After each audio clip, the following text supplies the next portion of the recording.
প্রধান উপদেষ্টা ডক্টর মোহাম্মদ ইউনূসের সঙ্গে সন্ধ্যায় বৈঠকে বসবে বিএনপি। বৈঠকে দ্রুত জাতীয় নির্বাচনের রোডম্যাপ ঘোষণার তাগিদ দেওয়া হবে বলে জানিয়েছেন দলের চেয়ারপারসনের উপদেষ্টা জয়নুল আবদিন ফারুক।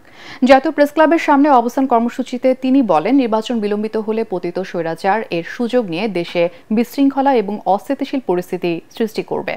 রোজার আগেই আওয়ামী লীগের সিন্ডিকেট ভেঙে নিত্যপণ্যের দাম সহনীয় পর্যায়ে আনতে এবং আইনশৃঙ্খলা পরিস্থিতি নিয়ন্ত্রণে অন্তর্বর্তী সরকারকে কার্যকর উদ্যোগ নেওয়ার আহ্বান জানান জয়নুল আবদিন ফারুক।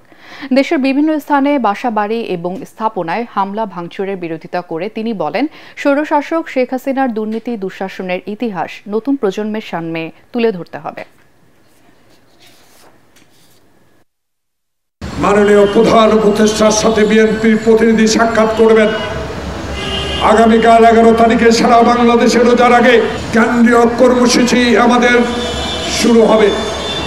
আমরা সেখানে দাবি করব নির্বাচন সংস্কার চলবে, সেই সংস্কার কম সময়ের মধ্যে করে নির্বাচনে ম্যাপ দেন, রোড দেন, তাড়াতাড়ি করেন, না হলে অস্থিরতা আবার বেড়ে যাবে। আবার কোন ষড়যন্ত্র ভাগ করে ঢুকে যাবে, সেই ষড়যন্ত্র রুখতে রুখতে আবার সময় অতিবাহিত করবেন। আমরা সেটা আর গ্রহণ করতে চাই না।